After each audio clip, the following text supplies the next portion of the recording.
What is going on, guys? Bruin Steel here. Welcome back to another WWE broadcast. I'm your host, Bruin Steel, and I'm joined by Canadian Yorker. And we are here to do our recap video for Survivor Series War Games, which took place yesterday night at 6 p.m. And wow, Survivor Series War Games 2024.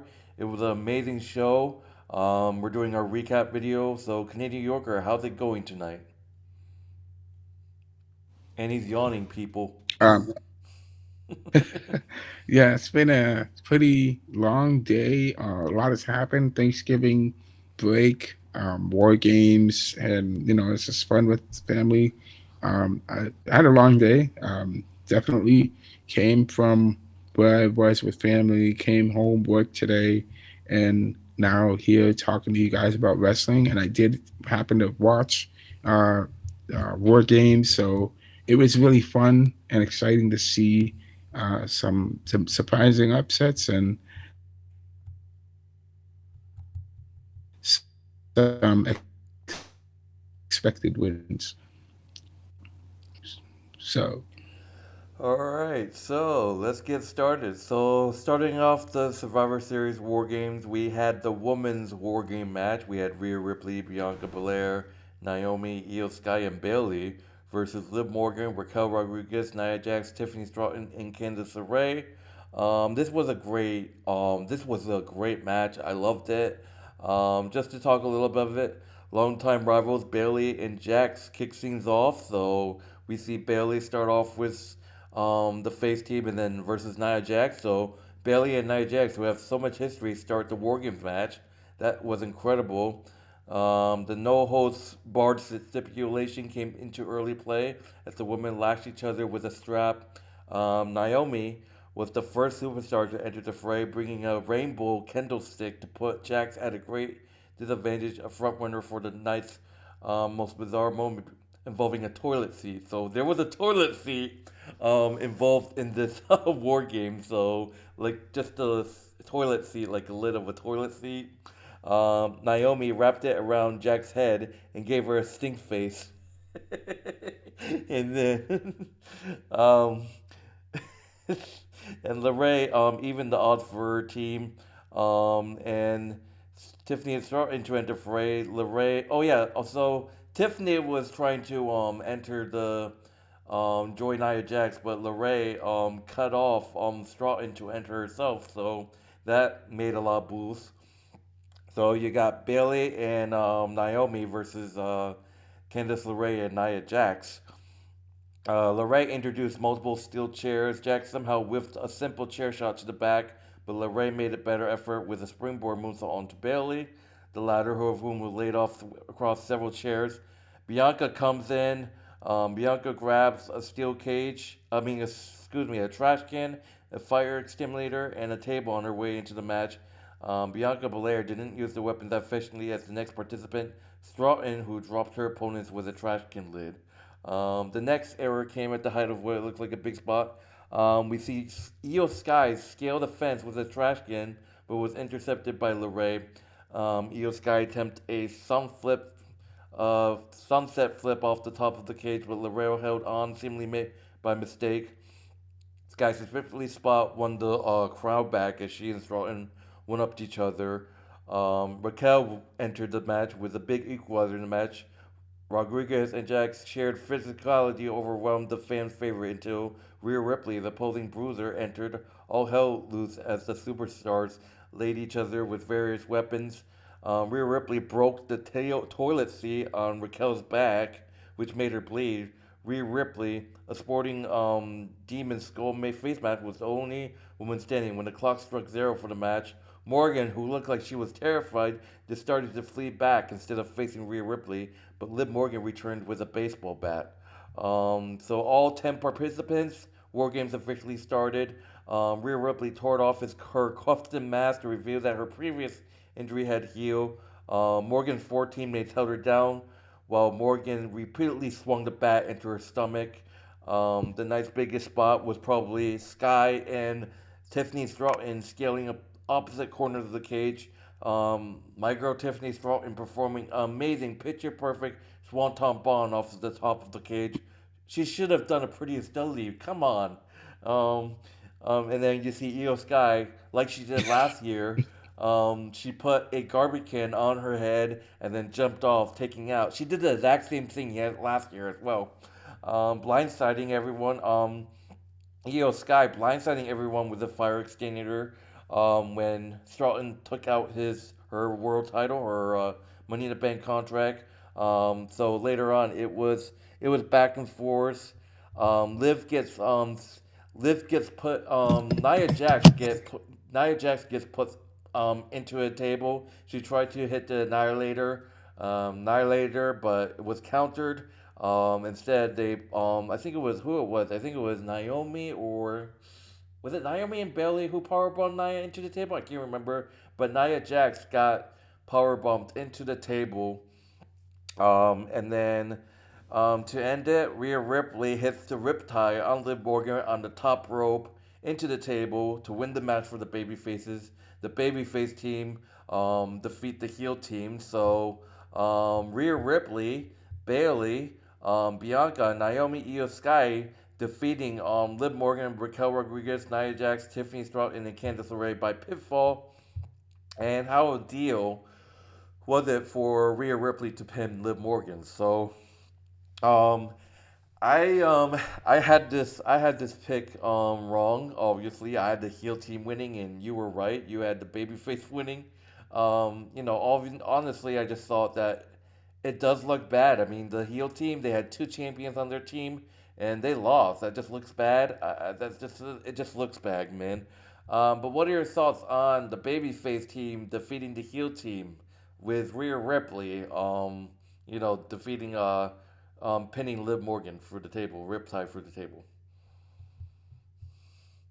I mean, it kind of expected. Liv Morgan is, well, I would say the way that Leah Ripley pinned Liv Morgan is you literally put her through a table, and I'm just gonna grade that an A.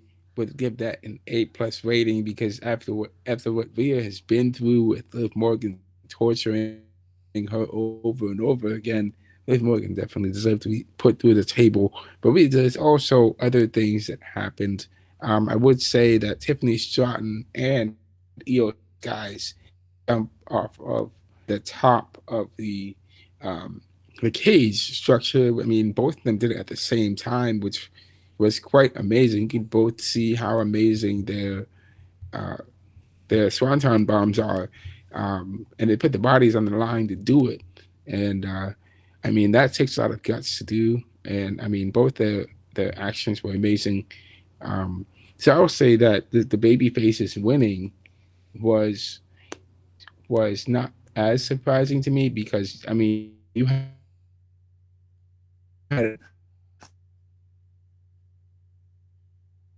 all five of those take to win versus you basically had the core of a more experienced team coming together to actually win in a war game situation. And once you have that core team, I mean, Io Sky, Bayley, they've been in it before. Bianca's been in it before. They've definitely won it before, so it kind of makes sense that they would be the ones to win it again because they have the more experienced team, and that's exactly how what happened. They won based on experience. They knew what they had to do. I think that the heels they definitely tried to take out Rhea Ripley because they knew she couldn't be allowed to continue. And but I mean, for the most part, they definitely pulled out the win with the win. So By the way, I apologize, guys. He's like lagging as shit, so just ignore that. So let's move on. Um, he's lagging like shit right now. Okay. Um, yeah. Moving on to the next match, we got the United States Championship, LA Knight versus Shinsuke Nakamura. Yeah, this match was great. I don't know. It's like no one kind of yeah. So Knight and Nakamura battle back and forth in a match between longtime fan favorites. Despite Nakamura's villainous notes, Nakamura's martial arts strikes repeatedly troubled LA Knight, defending champion. Picked his spot with big moves like his signature elbow drop. Knight and Nakamura did not let the tradition stipulation of the game get in the way of Maxilating War Games environment. Knight attempted to suplex Nakamura on the steel grating, joining the two rings, but Nakamura countered with a reverse DDT. A dazed Knight cannot protect himself from what's next. Nakamura nailed excuse me. Nakamura nailed Knight in the back of the head with a Kinsasa, and that's how LA Knight's title reign ends. We have a new United States champion, Shinsuke Nakamura, who just came back to WWE. Well, not WWE. Well, just came back after being a heist.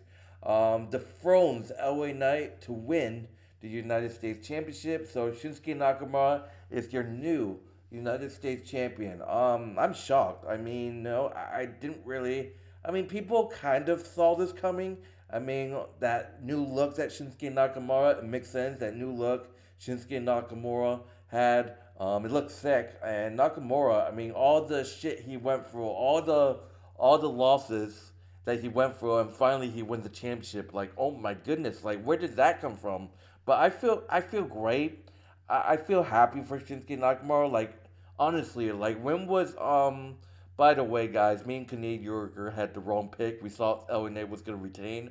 But man, when was the last time we saw Shinsuke Nakamura win a championship? Like I think it was probably years ago. But man, LA Knight, man, that was a great title run. I enjoyed it, but I feel like he could have held on to the title a little bit more. But Shinsuke definitely deserved it. You know, after all the troubles that he had, you know, losing to Cody, you know, losing to, you know, Seth Rollins, you know, obviously.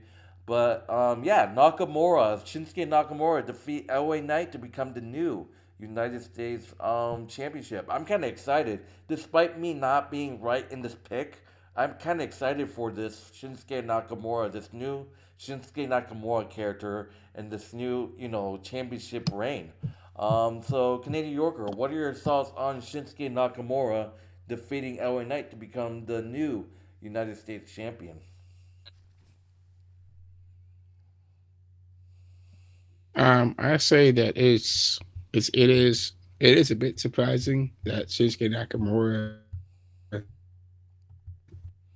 would wait. Early Night's going definitely going to be holding onto the title a little bit longer and continuing his reign as U.S. champion. But it has been a great run thus far with LA Knight, and it's been exciting to see him defend his title time after time. He definitely has proven that he's definitely a guy you can rely on to be wrestling every night, in and out, every week. And I believe in one of our previous broadcasts, there was somebody that made a comment and said that Shinsuke Nakamura, this is just see what he said. Shinsuke Nakamura held, he the last time he held his title was when he beat Jeff Hardy. He beat Jeff Hardy for the U.S. Championship last. That was the last time that he held it. So that must have been about a decade ago, some time ago.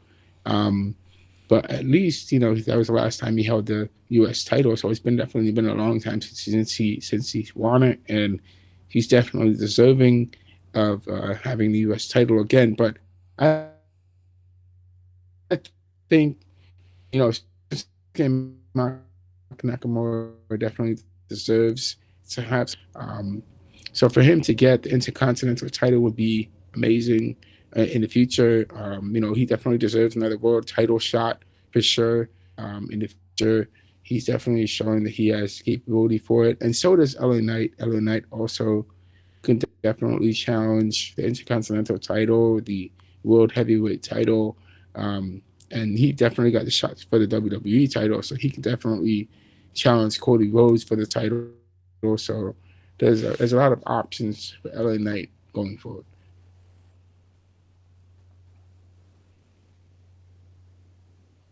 So that's what I have to say about that. Oh, he's frozen. I'll just move on then. All right. So, moving on. We're moving on to the. Oh my God, he's still frozen, but I could just go. Hold on. We got the Intercontinental Championship, Bron Breakker versus Sheamus versus Ludwig Kaiser. Triple threat match for the IC title. Bron Breakker, Sheamus, and Ludwig Kaiser. Each superstar approached this match with a unique game plan. Bron Breakker obviously fearlessly employed explosive athleticism. You know, they went back and forth, left Kaiser left in the ring and returned with a steel chair. Breakker was the most dominant of the three, unfortunately tossing around and running for opponent. Sheamus' chance broke out early. Went back and forth. Breakker had the first match in spot, leaping off the apron and double clothing his opponent over the announce table. The crowd roared to the life as Sheamus emerged behind Kaiser like Jason Farvers from Crystal Lake. Sheamus bludgeons Kaiser with 11 beats of the program. We're doing the same to Breakker. Sheamus scores the first near fall with a Celtic cross. Breakker landed a stunning Frankensteiner, but whiffed on the subsequent spear, who went headfirst into the chair, wedged into the corner. That set up Sheamus for a match-winning bro kick, but Kaiser pulls the referee out the way at the final millisecond. Kaiser cracked Sheamus a dozen times with a lateral shillelagh ringside.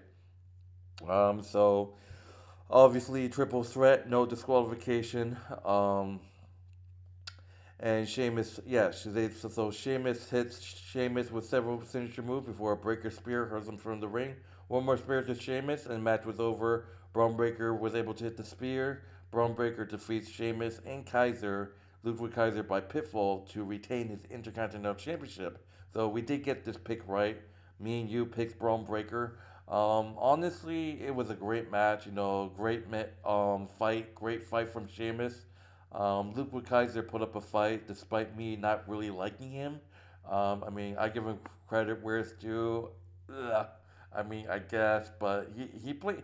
Honestly, Kaiser had a great match. Honestly, I'm not gonna lie. But Braun Breaker just showed how he's the best.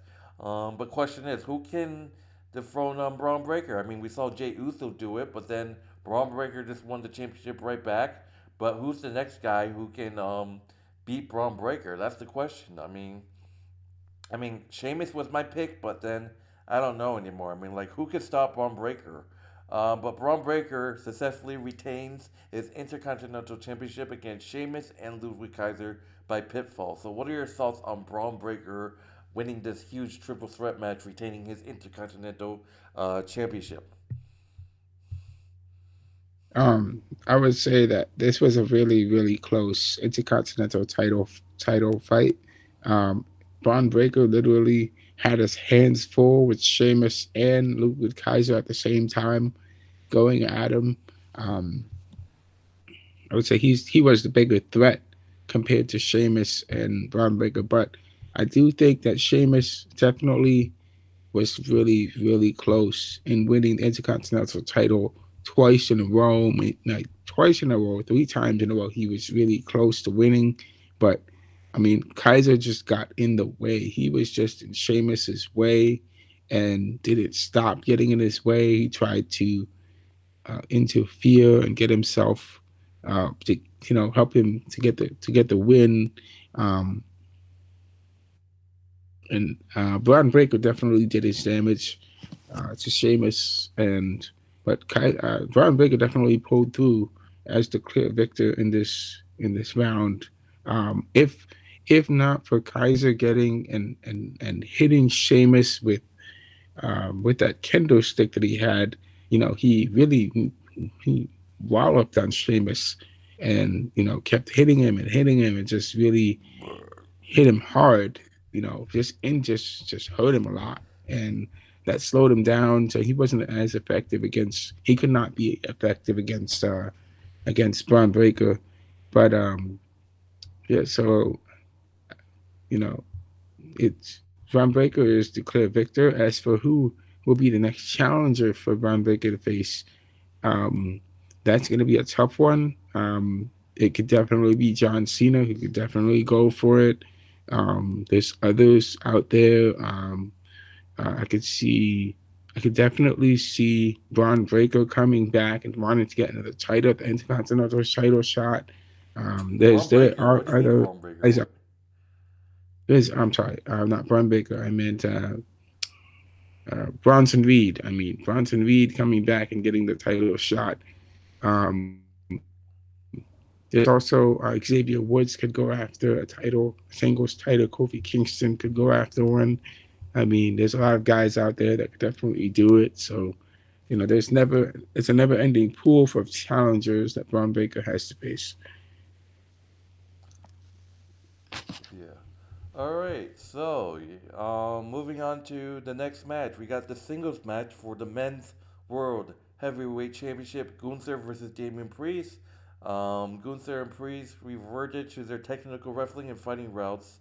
The ring general targeting Priest's left arm, looking to immobilize Priest's legitimate striking background. Gunther was largely effective in executing his game plan. The world champion was like a dog on the bone, eating right hands from Priest while holding on to the challenger's left arm for dear life. Enzer Greer and sincere hard open hand chops from Priest finally got Gunther off of him. Priest's martial arts background shined as he cracked Gunther with various arm and leg strikes. A clever moment saw Gunther's obsession with the arm used against him. Priest weaved Gunther's grip into a go-go plat, more commonly known as WWE fans as the Undertaker's Hellgate submission. So Priest putting in a triangle choke. Gunther. Priest attempted the Razor's Edge twice. His arm gave out the first time, but found the strength to follow out for the rest.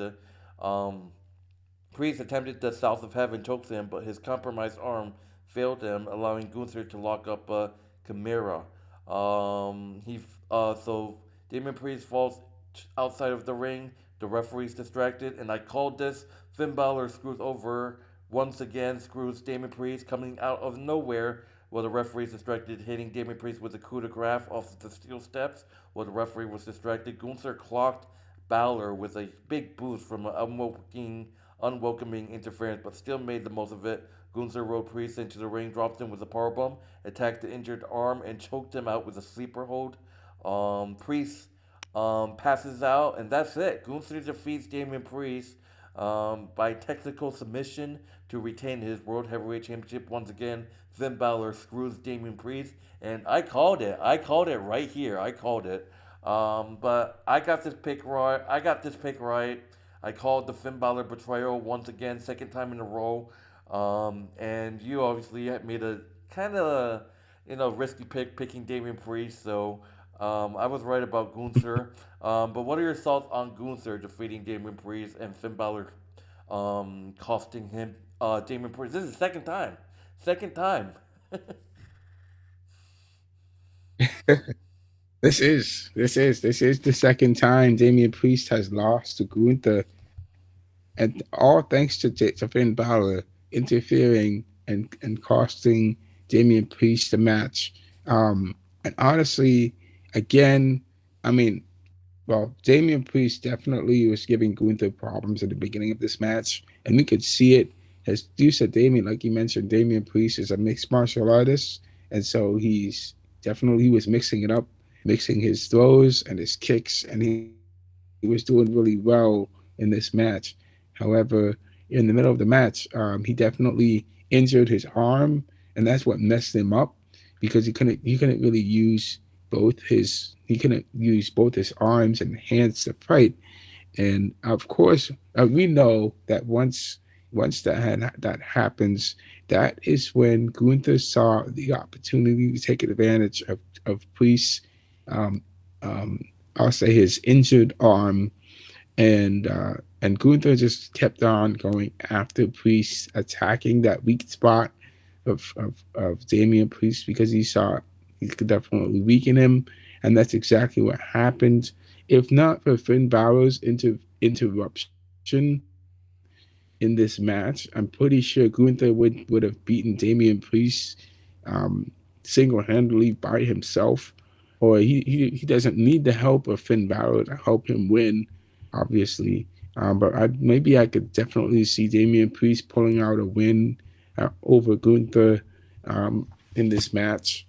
And but of course, Finn Balor doesn't want to see Damian Priest win. Um, so that's the way things are right now. And after this match, did you know? I think I didn't I saw something but I didn't really check out the information. But I think that there was a fight that happened afterwards between There Finn was. Balor and Damian Priest Yeah, after there's this match. rumors that Damien might be hurt, Yeah, so it's that fight was just to write him off for a bit.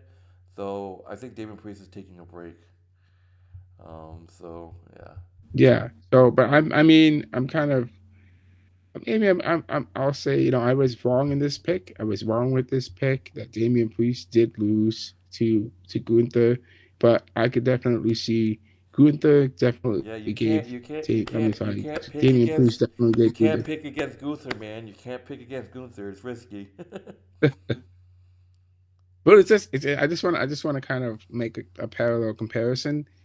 So Gunther won against Damian Priest because of Finn Balor, but at the same time, Shinsuke Nakamura beat beat uh beat LA Knight because he fought a technical wrestler, and wrestlers, they don't know how to punch and to kick properly. Wrestlers wrestle. They don't kick or punch. So Gunther was not a kicker. He can't fight you. He can't fight like a trained fighter. He's not a trained fighter. And Gunther won partly because of his technical skills, but also because of Finn Balor's help. But maybe we will see a Gunther Priest rematch 3 sometime in the future. I'd love to see that happen.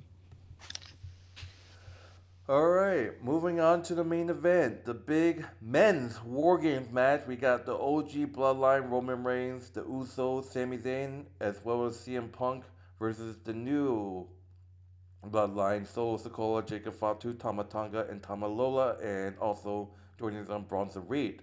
So, Jey Uso versus Tamatanga kicks things off.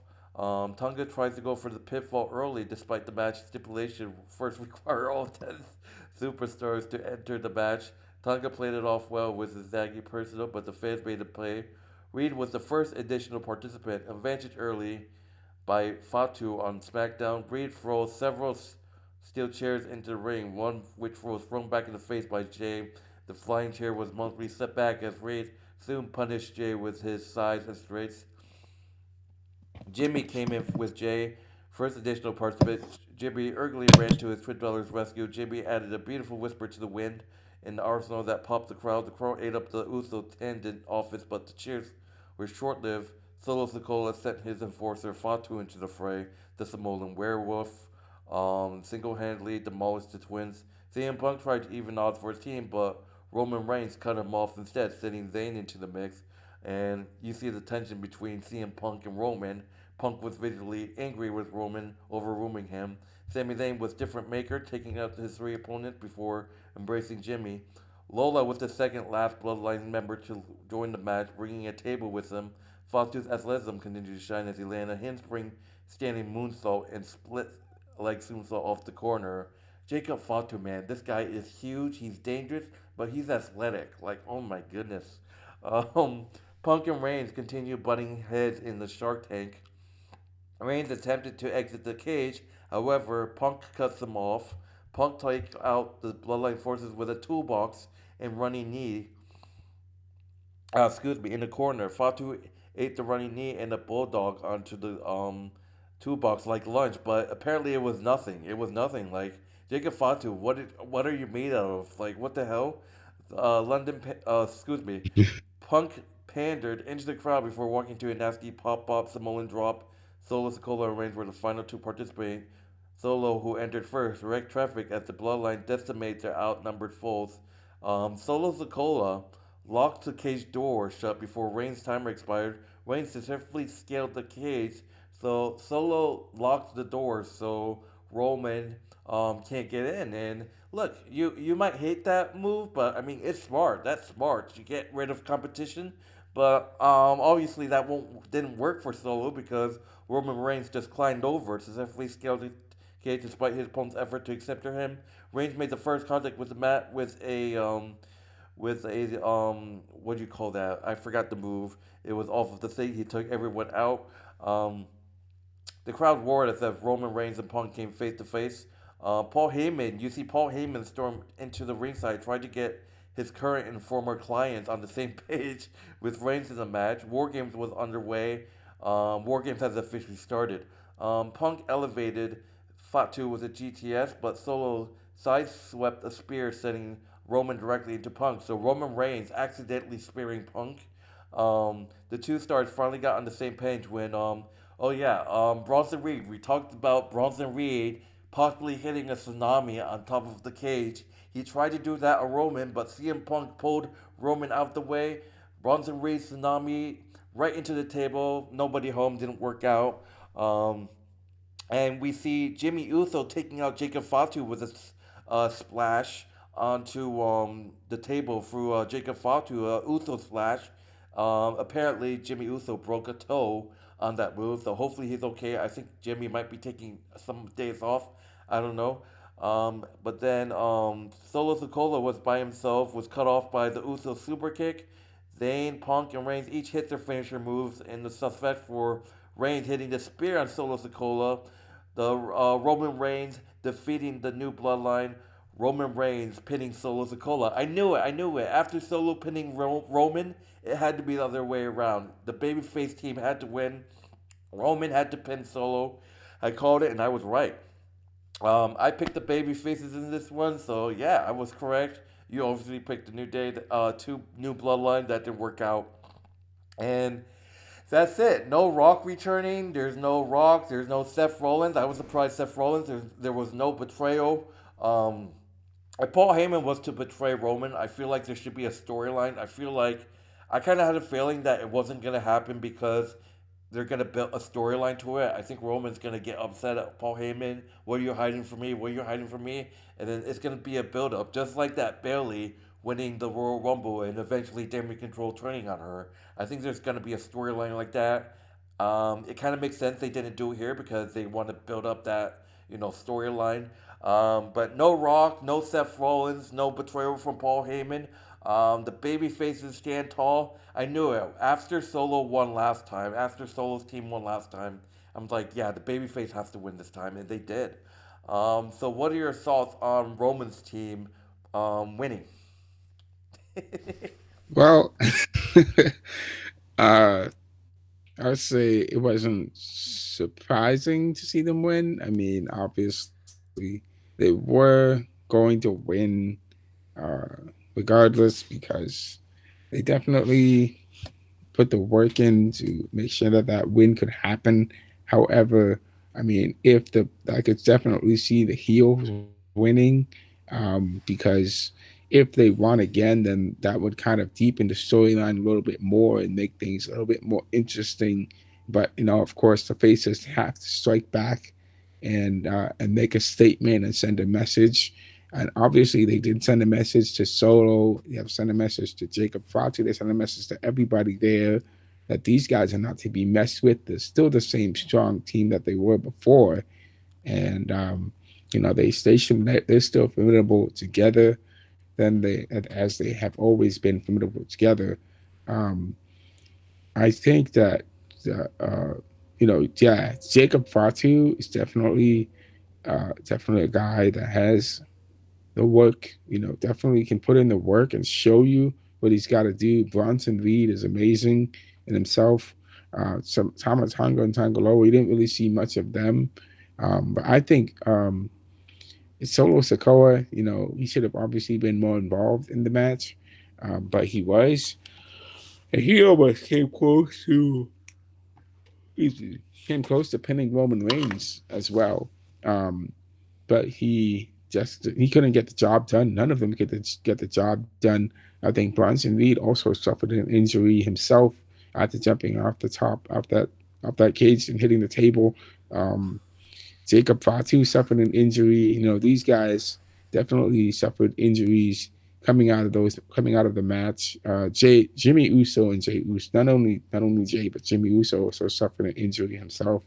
Um, Coming out, and they put their bodies on the line at these war games, and so that's what made this war game so interesting and special for between Roman Reigns and Solo's team. So that's why I like about it. All right. I was I I was told yeah. What were you saying? Go ahead. Sorry. yeah.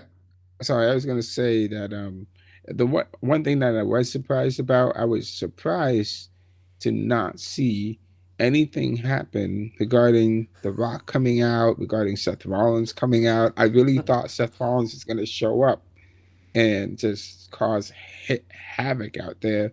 You know, just get his revenge against CM Punk and get his revenge against Bronson Reed, but that didn't happen at all, which is surprising to me. All right. So that would do it for Survivor Series War Games 2024. It was a great show. But I forgot to do my ratings. I know Canadian Yorker, you asked me to do like grade rating for each match. So I'm gonna go back and just share my own ratings. So I'm not sure if you gave yours. Let's just do it quick. Just tell you what grade you want to give, and then we'll be on our way. So first, let's go back. Women's War Games match. I honestly, I loved it. So I think I give the Women's War Game match like a B plus. How about you? I gave the women's war games match. I also give it a B plus. It was great. All right. So United States Championship match: LA Knight Shinsuke. Shinsuke beating LA Knight to become the new U.S. title. I mean, excuse me, U.S. Championship. Um, for me, I thought it was. I mean, it wasn't really exciting because no one expected. I mean, it was kind of short. I don't know how long. I didn't really watch Survivor Series because I was. I mean, it was laggy. I was just. I was. I didn't have Peacock, so. I give this probably like I'll probably give it like a maybe a C minus. Yeah, C minus. Really low.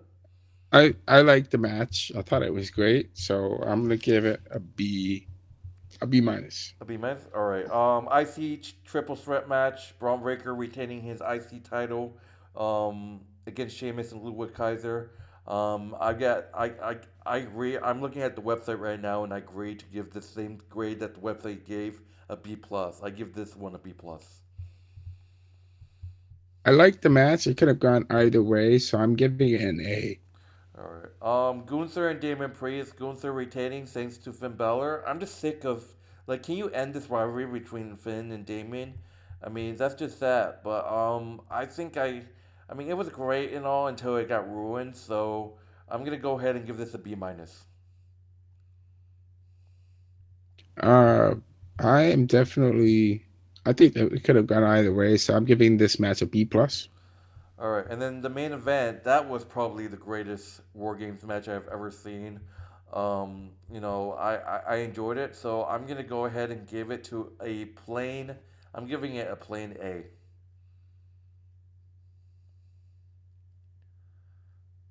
So I'm also the War Games match was amazing. I'm definitely gonna have to give this match a B.